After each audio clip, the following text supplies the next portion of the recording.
اور تیسری صورت یہ ہے کہ اگر اس دکان کو ایک ساتھ ہم کسی کو بیچے تو کتنے میں بک جائے گی، تو اس انداز میں بیچنے میں کم میں بکتی ہے، اس بات کی گنجائش ہے زکوٰۃ کا حساب لگانے کے وقت کہ اس تیسری صورت کو اختیار کر لیا جائے۔ بہتر تو یہ ہے کہ ہول سیل ریٹ لگایا جائے اور پھر جتنا بھی ہو رہا ہے 1,00,000 1.5 لاکھ روپے 2 لاکھ روپے یا کتنا بھی اس کا 2.5% حصہ نکالا جائے۔ یہ کاروبار کے اندر ہے، چاہے کپڑے کی دکان ہو، جوتے کی دکان ہو، جتنی بھی چیزیں بیچنے والی رکھی ہوئی ہیں ان سب کا اس انداز میں حساب لگایا جائے گا اور اس کی زکوٰۃ نکالی جائے گی۔ اسی طرح تجارت کے اندر انسان نے زمینیں خرید رکھی ہیں، پلاٹ خرید رکھا ہے اور بیچنے کی نیت سے اگر خریدا ہے تو اس پر زکوٰۃ فرض ہے۔ ہاں، اس ارادے سے خریدا کہ آگے چل کر کبھی میں گھر بنا لوں گا، گھر بنا کر جو ہے اپنے بچوں کو دے دوں گا یا خود رہوں گا، تو اس پر تو زکوٰۃ فرض نہیں ہے۔ لیکن اگر بیچنے کا ارادہ ہے، اسی طرح گاڑیاں ہیں، بیچنے کی نیت سے خریدی، بعض لوگوں کا کاروبار ہوتا ہے کہ سستے میں گاڑیاں خریدی اور کچھ فائدہ جو ہے لگا کر اس کو بیچ دیا تو یہ مال تجارت میں آ گیا، وہ استعمال میں شمار نہیں کیا جائے گا۔ تو پلاٹ وغیرہ کے اندر بھی یہی مسئلہ ہے۔ اور اسی طرح سونے چاندی میں اور پلاٹ وغیرہ میں زمینوں کو جو خرید رہا ہے، بیچ رہا ہے، اس میں زکوٰۃ جس دن نکال رہا ہے اس دن کی تاریخ کا اعتبار ہوگا۔ جب خریدا تھا اس دن کیا ریٹ تھا اس کا اعتبار نہیں ہوگا۔ بہت سے لوگ ہیں جنہوں نے 10-15 سال پہلے سونا چاندی خریدا تو سونے کا ریٹ اس زمانے میں 10,000 روپے تھا اور آج 30,000 روپے ہے، تو آج کے اعتبار سے حساب لگایا جائے گا۔ پلاٹ خریدا تھا 1 لاکھ روپے میں اور آج اس کی مالیت 4-5 لاکھ روپے ہے، تو جس دن زکوٰۃ نکال رہا ہے مارکیٹ میں اس کا کیا ریٹ چل رہا ہے وہ معلوم کر کے اس کے حساب سے زکوٰۃ نکالنا ضروری ہے۔ یہ مال تجارت کے اندر جتنی بھی چیزیں ہیں ان سب کو اس انداز میں حساب لگانا ہے۔ اسی طرح بعض لوگوں کی کمپنیاں ہوتی ہیں، فیکٹریاں ہوتی ہیں، تو کمپنی کے جو مالک ہیں، فیکٹریوں کے مالک ہیں، تو کمپنی کے اندر ایک تو کمپنی کی فیکٹری کی بلڈنگ ہے، اس پر زکوٰۃ نہیں۔ بڑی بڑی مشنریاں ہیں، چاہے وہ لاکھوں کروڑوں کی ہو، اس کے اوپر زکوٰۃ نہیں۔ کمپنی اور فیکٹری کی گاڑیاں ہیں جو سامان لانے اور لے جانے میں استعمال ہوتی ہے، اس پر زکوٰۃ نہیں۔ زکوٰۃ اس مال پر ہے جو خام مال ہے، ابھی تیار نہیں ہوا ہے، مٹیریل کی شکل میں ہے، یا جو تیار ہو چکا ہے، ان دونوں مال کے اوپر زکوٰۃ فرض ہے۔ جو تیار نہیں ہوا ہے، تیاری کے مراحل میں ہے یا تیار ہو چکا ہے کمپنی اور فیکٹری کے اندر، اس مال کا پورا کتنا ہوتا ہے، اس کی پوری کتنی مالیت ہوتی ہے، اس کا حساب لگا کر اس کی زکوٰۃ کو نکالا جائے گا۔ اسی طرح زکوٰۃ کے اندر ایک مسئلہ، بہت سے لوگ ہوتے ہیں شیئرز وغیرہ خرید لیتے ہیں، بڑی بڑی کمپنیوں کے شیئرز لیتے ہیں، تو شیئرز انسان جب خریدتا ہے تو اس کے 2 مقصد ہوتے ہیں۔ بعض لوگ اس نیت سے خریدتے ہیں کہ اگر مارکیٹ میں اس کا ریٹ بڑھے گا ہم بیچ دیں گے، 50-50 روپے کے انہوں نے بہت سے شیئرز خریدے اور مارکیٹ میں جب اس کا ریٹ 60 روپے ہوا 70 روپے ہوا تو انہوں نے بیچ دیا۔ تو اگر اس نیت سے شیئر خریدا گیا ہے کہ مارکیٹ میں ریٹ بڑھے گا تو ہم بیچ دیں گے، تو جس دن وہ زکوٰۃ نکال رہے ہیں اس دن اس شیئرز کا مارکیٹ میں ریٹ معلوم کر لیا جائے، جتنا بھی اس کا ریٹ ہوگا اس کی پوری مالیت کا حساب لگا کر زکوٰۃ کو نکال دیا جائے گا۔ لیکن بعض لوگ ہوتے ہیں بیچنا مقصد نہیں ہوتا بلکہ وہ کمپنی کے حصے دار بننا چاہتے ہیں کہ کمپنی کے سالانہ منافع کے ہم حصے دار بنیں گے، ہم ریٹ بڑھے گا تو بیچ نہیں دیں گے، تو اس کے زکوٰۃ نکالنے کا مسئلہ تھوڑا الگ ہے۔ اس کے اندر تفصیل یہ ہے کہ کمپنی سے اس کی تفصیلات نکالی جائیں کہ کمپنی کی مالیت 2 طرح کی ہوتی ہے۔ ایک وہ مالیت ہے جو ناقابل زکوٰۃ ہے، جیسے کہ کمپنی کی بلڈنگ ہے، مشنری ہے، گاڑیاں وغیرہ ہے، اور کچھ وہ ہیں جو قابل زکوٰۃ ہیں، یعنی جس پر زکوٰۃ نکلتی ہے۔ تو کمپنی سے معلوم کیا جائے، فیکٹری سے معلوم کیا جائے، جس شیئرز کے آپ مالک ہیں وہاں سے معلومات کیا جائے کہ کتنے فیصد حصہ بلڈنگوں کی شکل میں اور مشنریوں کی شکل میں اور دوسری چیزوں کی شکل کے اندر ہے، تو اس کو الگ کر دیا جائے گا۔ مثال کے طور پر کسی کمپنی کے اندر اس کی بلڈنگ اور اس کی جو مشینیں وغیرہ ہیں، گاڑیاں وغیرہ، اس کی مالیت 40% ہے اور جو مال تیار ہو رہا ہے، تیار ہو چکا ہے، وہ 60% ہے، تو یہ انسان جب شیئرز کی زکوٰۃ نکالے گا تو اس کے لیے یہ گنجائش ہے کہ پورے شیئرز پر نہیں بلکہ صرف 60% پر زکوٰۃ نکالے، کیونکہ 60% ہی مال قابل زکوٰۃ ہے۔ لیکن بہت سی مرتبہ ایسا ہوتا ہے کہ کمپنی والوں سے تفصیلات نہیں مل پاتی، تو بہتر یہ ہے کہ اس دن مارکیٹ کے اندر جتنا ریٹ ہے اس ریٹ کے حساب سے زکوٰۃ کو نکالا جائے۔ اسی طرح دوسرے فائنانشل انسٹرومنٹس جو بھی انسان کے پاس ہے، وہ بانڈز کے شکل میں ہو، سرٹیفکیٹس کے شکل میں ہو، جس کے پیچھے کچھ پیسہ ہے تو اس پیسے کا کتنا ریٹ ہے زکوٰۃ نکالنے کے دن میں، ان سب کا حساب لگا کر زکوٰۃ کو نکالا جائے گا۔ اسی طرح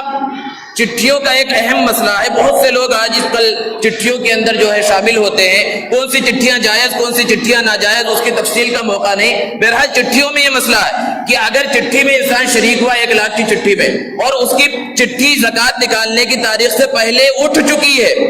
تو پھر یہاں یہ کہا جائے گا کہ اب کتنے مہینے، یعنی جس دن زکوٰۃ وہ ادا کر رہا ہے اس دن سے ابھی کتنے مہینوں کے پیسے کتنے ہزار، مثال کے طور پر ابھی 50,000 روپے وہ ادا کرنا ہے وہاں پر، حالانکہ اب اس کو ملنا نہیں ہے، اسے تو مل چکا ہے، تو اگر وہ پیسے بچے ہوئے ہیں تو اس پر زکوٰۃ ہوگی، نہیں بچے ہوئے استعمال ہو گئے تو کوئی مسئلہ نہیں، لیکن یہ 50,000 کا قرض مقروض سمجھا جائے گا اور اصل مال میں سے 50,000 کو نکال دے گا۔ لیکن اگر چٹھی نہیں اٹھی ہے تو دیکھا جائے گا کتنے وہاں پر جمع ہو چکے، اگر 50,000 60,000 جمع ہو چکے ہیں کچھ مہینوں کے تو اس کو بھی حساب میں لایا جائے گا، کیونکہ یہ اس کا پیسہ ہے جو جمع ہے، اس کے اوپر زکوٰۃ کو نکالا جائے گا۔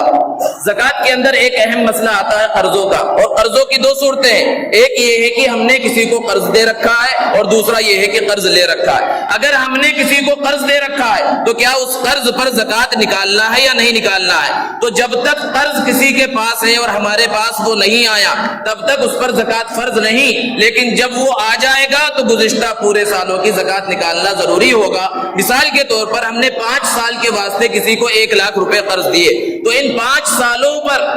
سالوں میں اس 1 لاکھ روپے کے اوپر زکوٰۃ فرض نہیں ہوگی، لیکن جب وہ 5 سال کے بعد 1 لاکھ روپے واپس کرے گا تو گزشتہ 5 سالوں کی گویا کہ 5 لاکھ کی زکوٰۃ نکالنے پڑے گی۔ تو یہ بہت مشکل ہو جاتا ہے یکمشت زکوٰۃ نکالنا، اس لیے بہتر ہے کہ اگر ہم نے کسی کو قرض دے رکھا ہے تو زکوٰۃ کا حساب کرتے وقت اس کو بھی اپنے مال میں شامل کرے اور اس کی بھی زکوٰۃ نکال دے، یہ بہتر ہے۔ اور دوسری صورت یہ ہے کہ ہم نے قرض لے رکھا ہے اپنی ضرورت کے واسطے، تو انسان نے اگر قرض لیا اپنی ضرورت کے واسطے، گھریلو ضروریات کے واسطے، کھانے پینے کے لیے، بیماری کے علاج کے واسطے، تو جس دن زکوٰۃ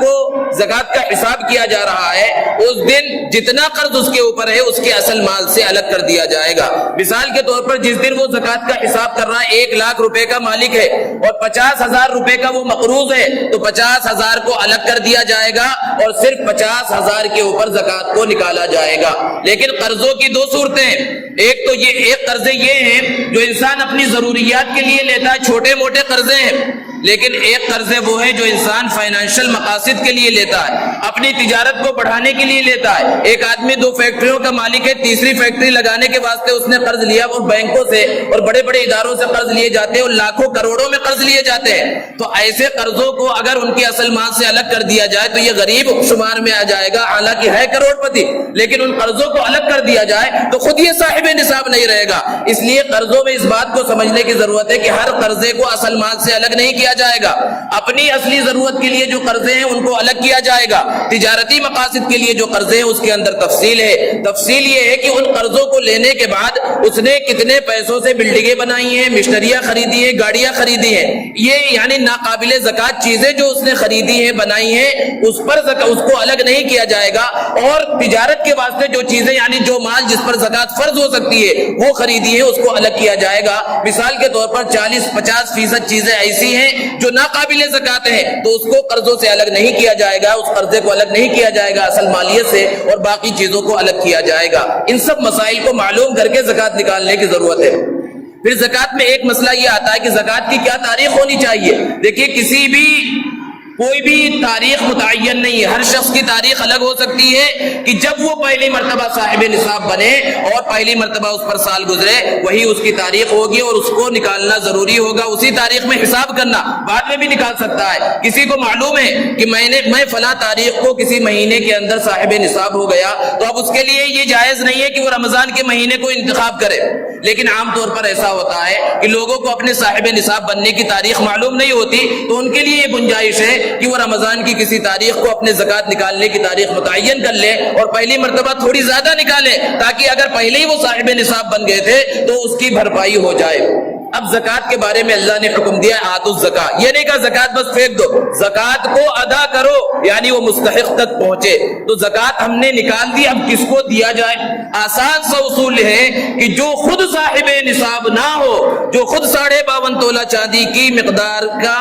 مالیت کا مالک نہ ہو، اسے زکوٰۃ دی جا سکتی ہے۔ اسی طرح اس کے پاس اس کی اصلی ضروریات سے زائد ایسا سامان بھی نہ ہو جو 52.5 تولہ چاندی کی مقدار کو پہنچ جاتا ہے، اگر پہنچ جاتا ہے تو اگرچہ اس مال کی وجہ سے اس پر زکوٰۃ فرض نہیں، کیونکہ استعمال کی چیزوں پر زکوٰۃ فرض نہیں، لیکن زکوٰۃ لے بھی نہیں سکتا۔ جیسے کہ ایک گاڑی سے کسی کا کام چل سکتا ہے تو گاڑی کے اوپر تو زکوٰۃ فرض نہیں، لیکن ایک آدمی کے پاس ایک سے زائد گاڑیاں ہیں، ایک سے زائد موبائل ہیں، گھر کے اندر بہت سے قیمتی فن جو ہے ڈنر سیٹ وغیرہ رکھے ہوئے جو استعمال میں نہیں آتے، اور ان سب کی قیمت 52.5 تولہ چاندی کی بقدر پہنچ جا رہی ہے، تو ایسے شخص کو بھی زکوٰۃ لینا درست نہیں، اس کو زکوٰۃ دینا درست نہیں ہے۔ سب سے بہتر یہ ہے کہ اپنے رشتہ داروں میں، عزیز و اقارب میں جو مستحق ہیں، تحقیق بہت زیادہ ضروری ہے، جو مستحق ہیں انہیں زکوٰۃ دی جائے، کیونکہ اس میں دوگنا ثواب ہے، ایک صلہ رحمی کا بھی ثواب ہوگا، رشتہ داری کے حق ادا کرنے کا ثواب ہوگا، اور دوسرا ثواب زکوٰۃ کے ادا کرنے کا ملے گا۔ اس کے علاوہ اپنے اڑوس پڑوس میں جو مستحق ہیں، جو ضرورت مند ہیں، جو صاحب نصاب نہیں ہے، انہیں زکوٰۃ دی جا سکتی ہے۔ بعض لوگ یہ سمجھتے ہیں کہ جو عورت بیوہ ہو، جو بچہ یتیم ہو، اسے ضرور زکوٰۃ دینی چاہیے، بہت اچھی سوچ ہے کہ ان کی مدد کرنی چاہیے، لیکن اس بات کی تحقیق کر لینی چاہیے کہ کہیں وہ بیوہ صاحب نصاب تو نہیں، کہیں وہ بچہ صاحب نصاب تو نہیں۔ اگر وہ صاحب نصاب ہے تو زکوٰۃ ادا نہیں ہوگی۔ اسی طرح مدارس اسلامیہ جو پورے ہندوستان میں اور پوری دنیا کے اندر پھیلے ہوئے ہیں، مدارس اسلامیہ میں ایک تعداد ان بچوں کی بھی ہوتی ہے جو صاحب نصاب نہیں ہوتے، جو غریب ہوتے ہیں یا یتیم ہوتے ہیں، ان کی اچھی طرح سے کفالت کرنے والا کوئی نہیں ہوتا۔ اس سے یہ نہ سمجھا جائے کہ مدرسوں میں سارے بچے ہی ایسے ہوتے ہیں، مالدار گھرانوں کے بچے بھی رہتے ہیں، لیکن یہ زکوٰۃ کی رقم جو دی جاتی ہے ان بچوں پر خرچ ہوتی ہے جو صاحب نصاب، یعنی جن کے گھر والے صاحب نصاب نہیں ہیں یا خود وہ بچہ